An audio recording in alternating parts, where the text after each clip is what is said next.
este espacio de HMF, la Hermandad Iberoamericana de Misiones Fronterizas. Hoy tenemos al director de la Asociación Misionera Evangélica de Nicaragua, ASOMENIC, el hermano Alfredo Martínez. Un gusto, hermano Alfredo, de tenerlo con nosotros y un saludo para todos los que nos van a ver. Dios les bendiga, doy gracias a Dios por la oportunidad de estar con ustedes y compartir lo que Dios ha puesto en mi corazón en relación con el tema de reino, pacto y misiones.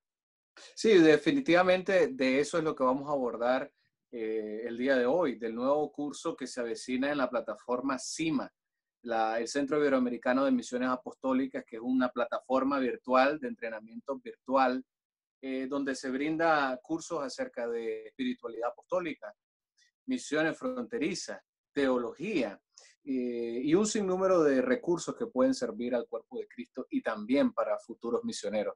Y este nuevo curso de Reino, Pacto y Misión lo estamos esperando con mucha ansia, hermano Alfredo. Cuénteme por qué este tema, por qué es tan relevante para el día de hoy y qué es lo que podemos esperar de este curso.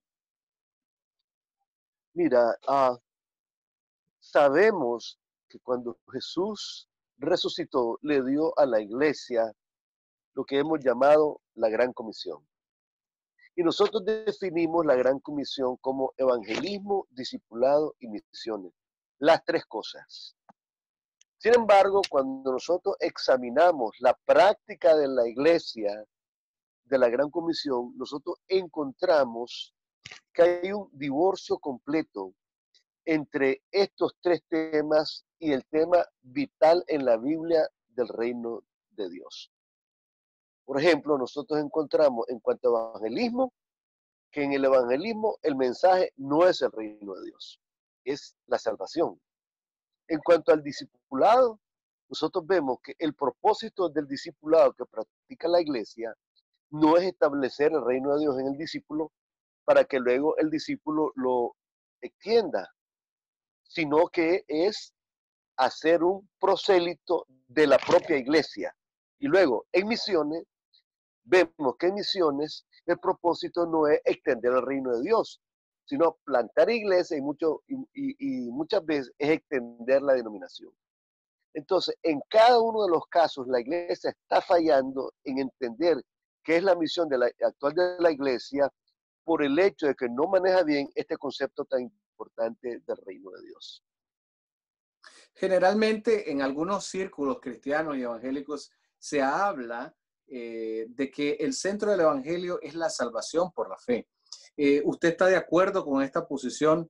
No voy a mencionar ningún teólogo porque no quiero hacer polémica. Sin embargo, desde el punto de vista del curso que usted va a dar, ¿cree que esta idea de que el evangelio está centrado en la salvación por la fe del hombre, o hay algo más que la iglesia está pasando por alto? Sí, bueno, definitivamente sí hay un evangelio de la salvación. De hecho, es el evangelio que menciona Pablo en 1 Corintios 15. El problema con la iglesia es que ha pensado que todo el plan de Dios es la salvación. Y como decía Randy un día de estos, la salvación apenas es, en términos de béisbol, la primera base. No es que estamos llegando a home. Entonces, cuando la iglesia no entiende que el reino de Dios es muchísimo más que la salvación, entonces nos quedamos en la primera base del plan de Dios pensando que ya lo tomó todo. Y eso hace que la iglesia limite su quehacer a la salvación de las almas y vuelva ese trabajo un trabajo individualizante que lo que pretende es salvar almas y, yo lo digo así, embodegarlas en la iglesia. Este concepto de este concepto de embodegarlas en la iglesia me gustaría que profundizasen, porque generalmente se tiende, ¿no?, a pensar de que la salvación o el llamado a la salvación y la reconciliación es el ministerio de la iglesia. Pero ¿qué hay más allá de estos hermanos? ¿Qué posición tienen ellos en el reino de Dios y qué función pueden jugar todos estos hermanos que en vez de estar prácticamente inactivos dentro del cuerpo de Cristo pueden funcionar dentro del reino de Dios? Bueno, aquí es donde vienen las otras dos partes del curso, ¿verdad? Que es el tema de pacto y el tema de misión. Cuando nosotros no conocemos la teología de pacto, nosotros no llegamos a tener una relación de pacto y de compromiso con Dios. Cuando nosotros examinamos la vida de los creyentes, nosotros vemos que el porcentaje de creyentes que participan en la Gran Comisión, que participan en el evangelismo, en el discipulado de las misiones, es totalmente mínimo, más 10%, 20% máximo. El 80% de los miembros de la iglesia no participan y lo único que se sienten son beneficiarios de la salvación y están en la iglesia para esperar la venida del Señor. Y es ahí donde yo veo el concepto de embodegarlo, ¿verdad? Tú agarras algo, lo embodegas y lo estás guardando, ya para un momento específico. Pero Dios nunca nos llamó a embodegar a los miembros de la iglesia, sino a entrenarlos y a capacitarlos para que ellos cumplan la misión. Dios nunca le dio la gran comisión solo pensando solamente en los pastores. La gran comisión es para toda la iglesia. Y entonces nosotros, mientras no logremos, a través de la teología de pacto, lograr que los creyentes, miembros de la iglesia, adquieran un compromiso con Dios a través de pacto, de ser parte de la gran comisión, esa situación no cambiará. Ahora, en relación con el tema de la misión, es igual, ¿verdad? Porque la razón por la que la gente no participa en la misión es precisamente porque no reconoce a Cristo como su rey. Porque la gran comisión surge cuando Jesucristo, ya habiendo sido declarado Señor y subiendo al monte, con lo cual se define como rey, da la gran comisión. En otras palabras, cuando una iglesia no obedece el mandamiento de la gran comisión, el mandamiento de misiones, o el mandamiento de discipular, o el mandamiento de predicar el evangelio del reino de Dios, lo que está diciendo es que Cristo no es su Señor y que no es su rey. Y en consecuencia, Y no esto, participa de la gran comisión. y esto me lleva a otro punto, porque algunos podrían argumentar, pero no todos pueden ser pastores, no todos van a ser ministros. Entonces, ¿cómo van a cumplir la gran comisión dentro de este gran contexto del reino del que usted ha hablado? Esos hermanos que aparentemente no tienen ningún perfil ministerial, aparentemente. Sí, mira, el apóstol Pablo en Efesios 4:11 dice, y él mismo constituyó a unos apóstoles, profetas, evangelistas, pastores y maestros, a fin de perfeccionar a los santos para la obra del ministerio. Dios no espera que sean los ministros los que hagan la obra del ministerio, porque Él dijo, ir por todo el mundo y predicar el evangelio a toda criatura. Todos los ministros no pueden llevar el evangelio a toda criatura. Sin embargo, cuando la iglesia es entrenada, discipulada para cumplir la gran comisión, la iglesia sí puede. En otras palabras, Dios espera que sea la iglesia debidamente entrenada y discipulada la que cumpla la misión de llevar el evangelio a toda criatura. Los ministros somos parte de eso, pero nuestro trabajo es entrenar a la iglesia, no sustituir a la iglesia. Entiendo. Y algunos pueden decir, ¿cómo pueden cumplir la gran comisión estos hermanos desde una perspectiva de reino que no son pastores, que no tienen un llamado evangelista, pero quizás ellos dicen, bueno, yo soy piloto de avión, yo tengo un negocio de zapatería, yo tengo un negocio de vendo dulces, o yo soy contador, yo soy un economista? ¿Cómo calza todo este planteamiento del reino, del pacto y la misión? ¿Cómo un zapatero puede hacer pacto con Dios y puede ser parte de su reino y hacer la gran comisión? Nosotros en HMF manejamos dos vertientes, dos ríos importantes acerca de la Gran Comisión. Uno es Pantataetne, que es a todas las naciones, y el otro el concepto de Tapanta, que significa todas las cosas. Dios no solamente quiere llevar el Evangelio a todas las naciones, sino que Dios quiere poner todas las cosas bajo el señorío y el reino de Cristo. Y cuando hablamos de todas las cosas, hablamos de todas las esferas de la cultura. Cuando hablamos de todas las esferas de la cultura, estamos hablando de todo tipo de oficio y de todo tipo de vocación.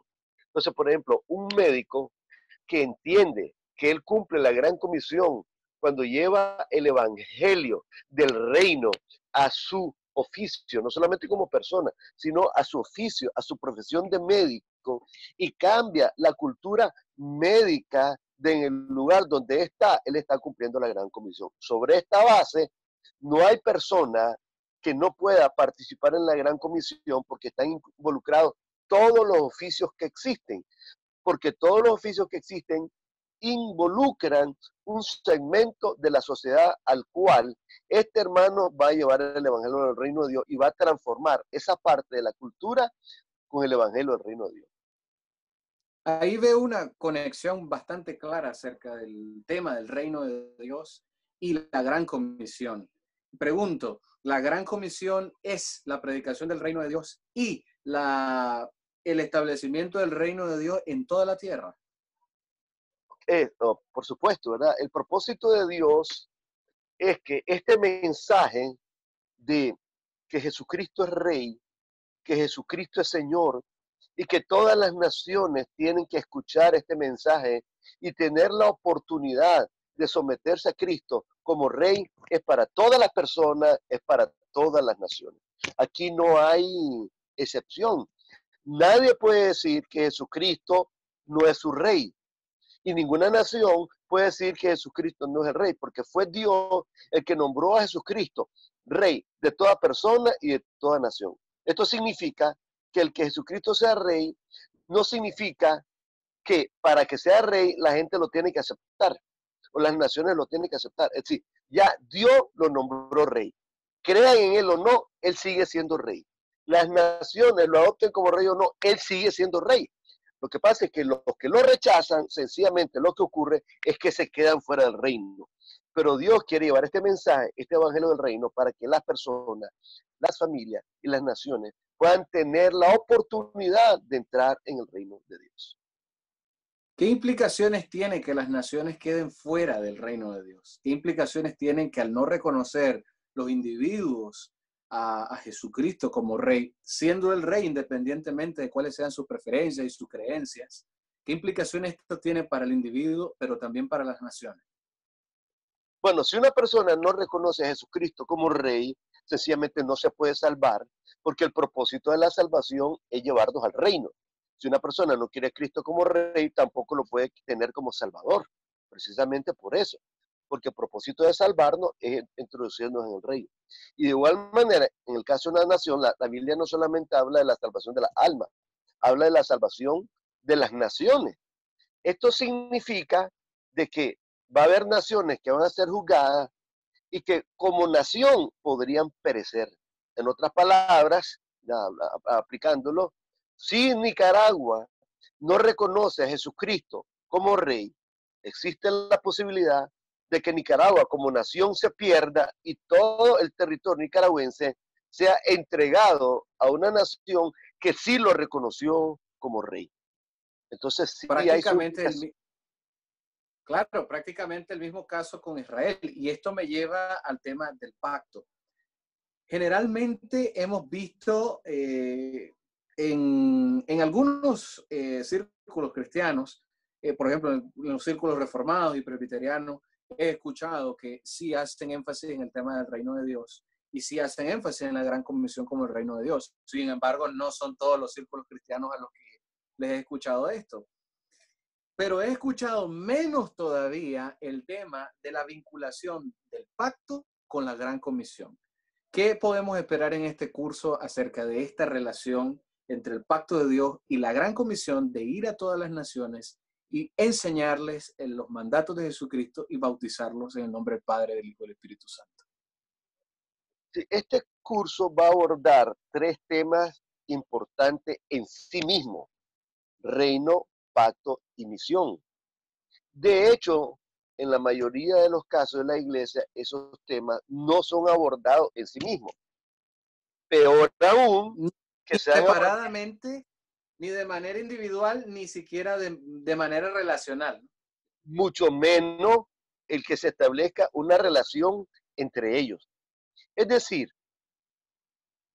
una, una persona o una iglesia no cumplirá la gran comisión si no tienen compromiso con Jesucristo.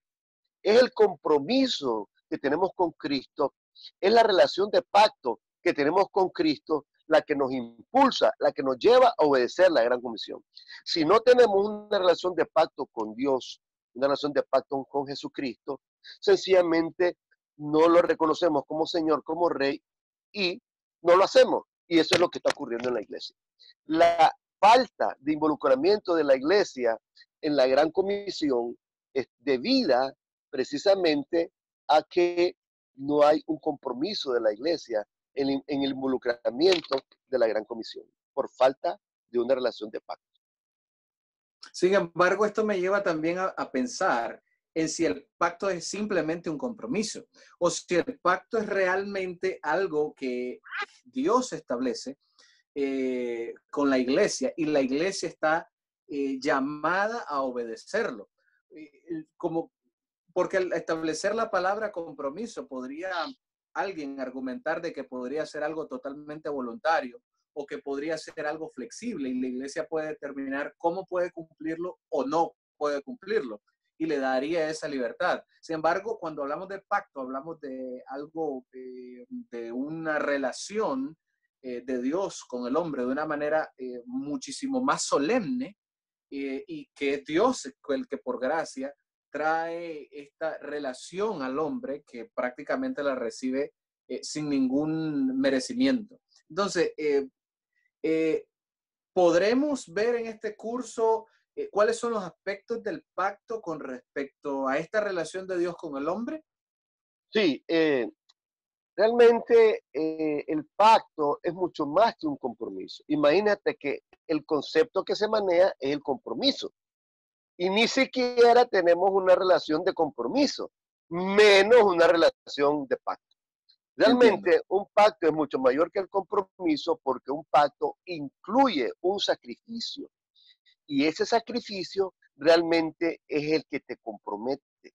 Ya, en el Antiguo Testamento, cuando había un pacto que involucraba un sacrificio, el sacrificio implicaba que cualquiera de los dos que no cumpliera tenía que morir, por eso era un sacrificio de sangre. En este caso es Cristo el que hace el sacrificio de sangre y es él el que muere. Pero nosotros quedamos en una relación de pacto que no hay forma de no reconocer y de no sujetarse y de no someterse a esta relación de pacto. La mayoría de los creyentes no están acostumbrados a tener una relación de pacto. Un ejemplo de eso es que en la mayoría de las iglesias, cuando se toma la Santa Cena, lo último que se menciona, y muchas veces ni se menciona, es el elemento de que la Santa Cena es un pacto. Y mientras la iglesia no entienda que hay una relación entre la Santa Cena y el pacto, implica que siempre la toma sin referencia al pacto, sin referencia a sentirse involucrado en esta relación con el Señor Jesucristo y en la gran comisión. Por otro lado, en el contexto bíblico, este sacrificio eh, en el Antiguo Testamento, cuál es figura del sacrificio del nuevo pacto de Jesús. En el Antiguo Testamento, este sacrificio fue hecho para la salvación de toda una nación. Dios estaba apartando por completo al pueblo de Israel para sí mismo y lo iba a sacar al desierto y lo iba a traer a sí mismo. Y en el desierto ocurrió algo interesante, fue la entrega de la ley a su pueblo. ¿Qué relación podemos tener hoy entre la Gran Comisión, la ley de Dios para las naciones, de la misma manera como Dios hizo el pacto a través del sacrificio de los corderos, la Pascua, saca al pueblo de Israel, lo lleva al monte Sinaí, le entrega su ley y ellos pasan a ser su pueblo? ¿Cómo ahora, en el contexto del sacrificio de Jesucristo, del pacto de Jesucristo y su sangre, las naciones son llamadas a Él, las naciones corren a Él y entran en este compromiso? ¿Entran de la misma manera obedeciendo sus mandamientos, su ley, su pacto, o es algo nada más místico de que se trata de la sangre y del Cordero de Dios y es algo que se detiene nada más en esa esfera? Mira, el pacto que Jesucristo trajo dice el libro de Hebreos, es un mejor mediador, mejor sacrificio y mejores promesas. O sea, el pueblo de Israel tuvo una relación de pacto con Dios, recibió una ley y en ese pacto fueron establecidos como el pueblo de Dios. Ahora el nuevo pacto no solamente es para una nación, el nuevo pacto es para todo el mundo, es para todas las naciones. Aquí el Cordero de Dios que quita el pecado del mundo. O sea, el sacrificio de Cristo es universal. Ahora bien, la gente piensa equivocadamente, en el nuevo pacto no existe ley, que nosotros, bajo el hecho de que nosotros no estamos bajo la ley, sino bajo la gracia, que no existe ninguna ley. Eso es un error, porque el libro de Hebreos nos enseña que uno de los elementos del pacto es que yo pondré mis leyes en sus corazones y en sus mentes. En otras palabras, sí hay ley. La única diferencia es que en el Antiguo Testamento la ley fue escrita en tablas de piedra y el Nuevo Testamento la ley es escrita en los corazones, porque no puede existir un reino donde no exista ley. O sea, la ley es la forma en la que Dios gobierna. El que no haya ley significa que lo que hay es anarquía. Entonces, debido a que la iglesia no maneja estos conceptos y no reconoce que en el Nuevo Testamento sí existe una ley del nuevo pacto, del Nuevo Testamento, que es aplicable a nosotros, eso hace que la iglesia no reconozca la gran comisión, no reconozca la ley, y entonces lo que haya muchas veces es una total anarquía en la iglesia. Y las naciones también sufren esas consecuencias, hermano Alfredo. Supongo que la razón por que las que naciones producen leyes que prácticamente a cualquier cristiano puede hacerlo tomarse de la cabeza y arrancarse los cabellos, a un cristiano comprometido, o puede ser que las naciones tengan leyes absolutamente injustas y opresoras contra el pueblo y contra la iglesia misma. Y será esta consecuencia dejar de lado el tema del pacto en el tema de la gran comisión.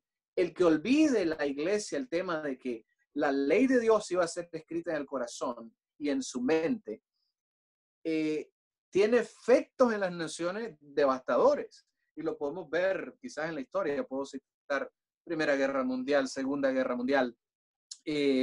Puedo citar masacres en los campos de concentración, en los gulags, etcétera. Podemos ver que hay un impacto real en las naciones de olvidar estos temas teológicos. Mira, nosotros podemos ver que cuando Dios llama a Moisés al monte Sinaí, van Moisés, Aarón, pero también suben con él 70 ancianos de Israel. Y dice la Biblia que estos 70 ancianos participan de la experiencia y terminan, según la Biblia, comiendo y bebiendo ahí en el monte Sinaí. Ya.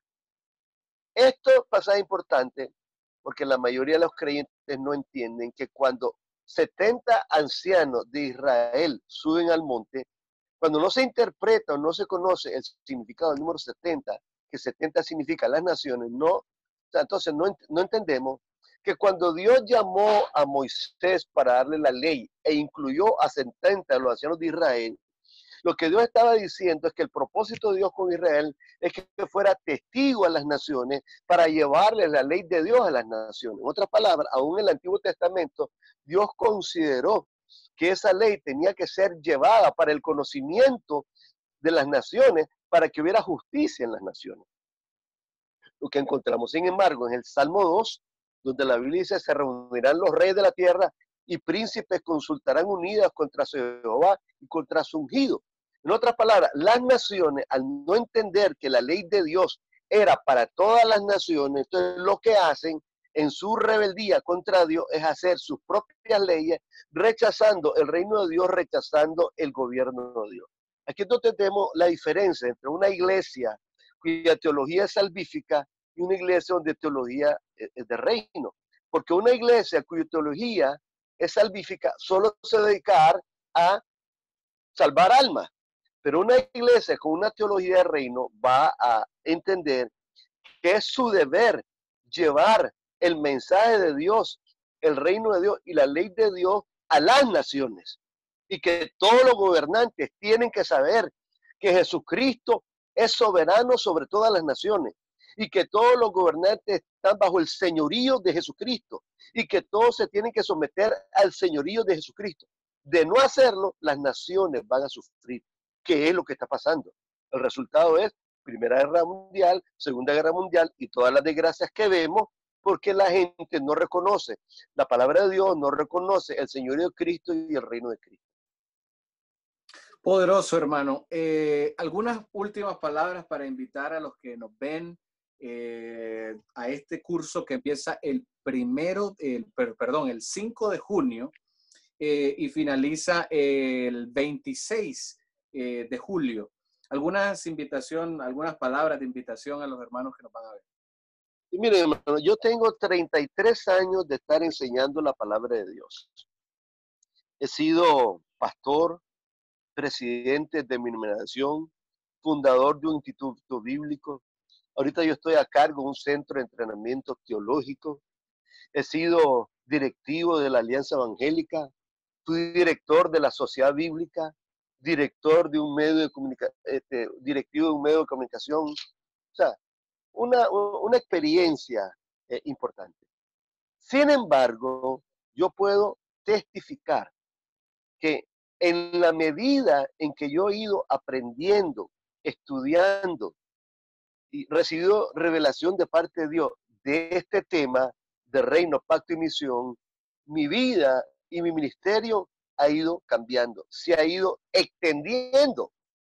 Y la razón por la que Dios me ha puesto en posiciones de autoridad, ahorita soy el coordinador de la cooperación misionera nicaragüense, parte de la cooperación misionera centroamericana, parte de Comibán, no es por mis méritos, sino por el hecho de que tenemos una palabra que compartir, un mensaje que dar que afecta a las naciones.